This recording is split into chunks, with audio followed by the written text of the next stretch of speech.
בספרים הראשונים והאחרונים, כולם, חובת הלבבות מדבר על זה.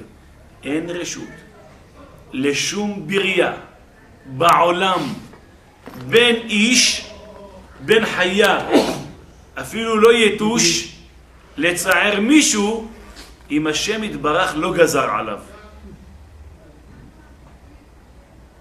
עוד פעם, אם אדם קיבל איסורים מחבר שלו, באוזן עשה לו טק, בורא עולם גזר, אתה תקבל טלק. ממי? הוא חייב לי כבר, דרכו אני אעשה את זה. או היתוש הזה יעקוץ אותו, או זה יעשה לו ככה, או כלב ינשך אותו. מי גזר? בורא עולם גזר, בין יהודי, בין גוי. כושי חס ושלום עושה למישהו משהו, כתב עליו בורא עולם בבוקר, הוא יפגוש מישהו שיגיד לו היי ג'ק ביי ביי, היי ביי, אין מה לעשות, הוא גזר עליו באותו יום. אתה יכול לבטל את זה. איך? תפילה, תשובה, צדקה, מעבירים את רוע הגזירה. אבל נגזר עליו, לא יעזור. אין לך גם מה לקלל אותו, אין לך מה לקלל אותו. הוא האין, זה הוא גזר ככה, מגיע לי. רבותיי, שומעים? פה הניסיונות שלנו נופלים. פה אנחנו נופלים. שזה מגיע, אם משמיים נופל עליו משקולת של קילו כמו של מחנה יהודה, פאח! נהיינו בלוטה ככה. זה ודאי משמיים. הוא אומר, זה ודאי משמיים. אתה לא רואה כתוב על ברזל, מטיב את הדרקיעה?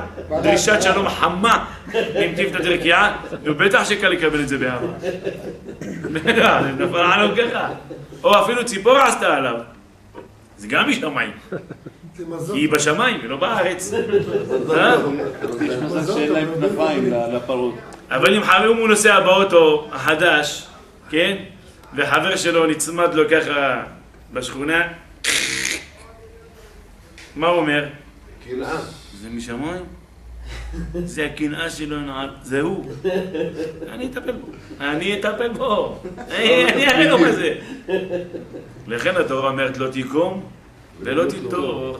אסור לך לנקום ואסור לך לנטור. מה יש? למה לא? הוא דפק אותי, למה לא יחזיר לו? פשוט, כי לא הוא דפק אותך. בורא עולם הוא שחינך אותך. אם אתה נוקם בו, אתה מאמין, חס ושלום, חסר לך באמונה שהוא שלח אותו.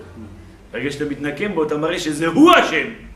אז אתה חותך את האמונה בהשגחה של בורא עולם על בני אדם. חסר לך באמונה שבורא עולם משגיח על כל פרט בבני אדם. הוא השם, זה רק הוא. הקדוש ברוך הוא אומר, זהו, זה אני שלחתי אותו. אתה לא מאמין שאני מנהיג את העולם? זה חוסר אמונה. ברגע שאדם מתנקם, הוא לא מאמין שבורא עולם שלח אותו אליי. הוא לא מאמין. אז הוא מוריד באמונה של השגחה של השם יתברך. או שהוא לא נוקם, הוא נותר.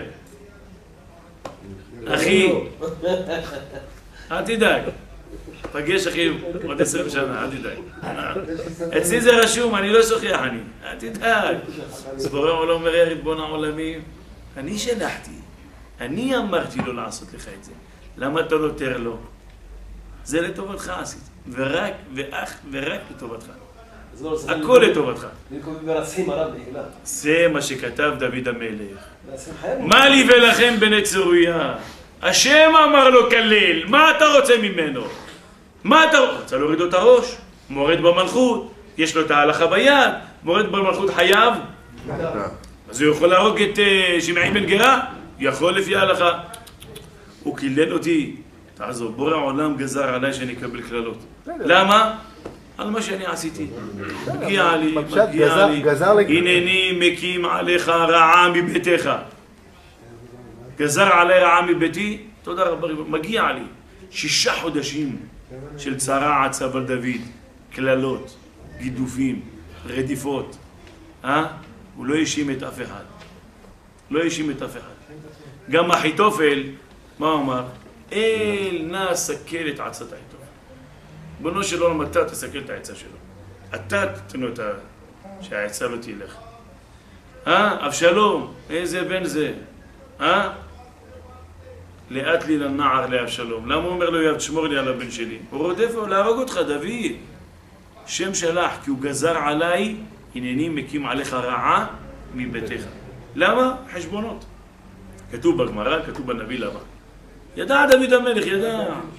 כן? יסור יסרני. מה היה? שאול, לא היה.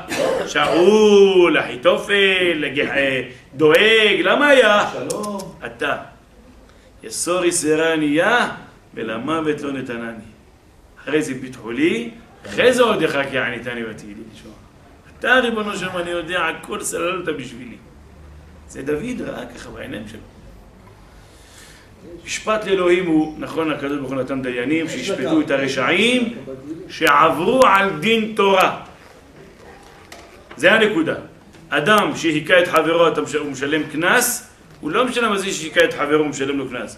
עברת על מה שכתוב בתורה, ציירת אותו, התורה מחייבת אותך, לא הוא מחייב אותך.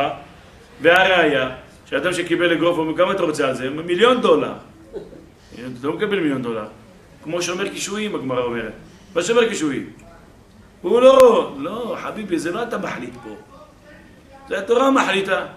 התורה צריכה לחנך את האנשים. אחרת אוי ואבוי. אחרי זה בן אדם ילך עם כפפות אגרוף, ויגיד, בוא רגע, זה משמיים, לא ממניעה מותק? יאללה, ביי. פטרק, הכל משמיים. רבותיי, הכל משמיים, יאללה, גונב, סוחב, הכל משמיים. אנשים יעברו את החוק, יבזבזו את ה... צריך להאמין באמונה שלמה. צריך להאמין באמונה שלמה. שאיסורים זה רק מהשם יתברך. רק מהשם יתברך. תודה רבה ריבונו שלום. הוא עשה לי, אתה עשית. הכל לטובתי. מה היה?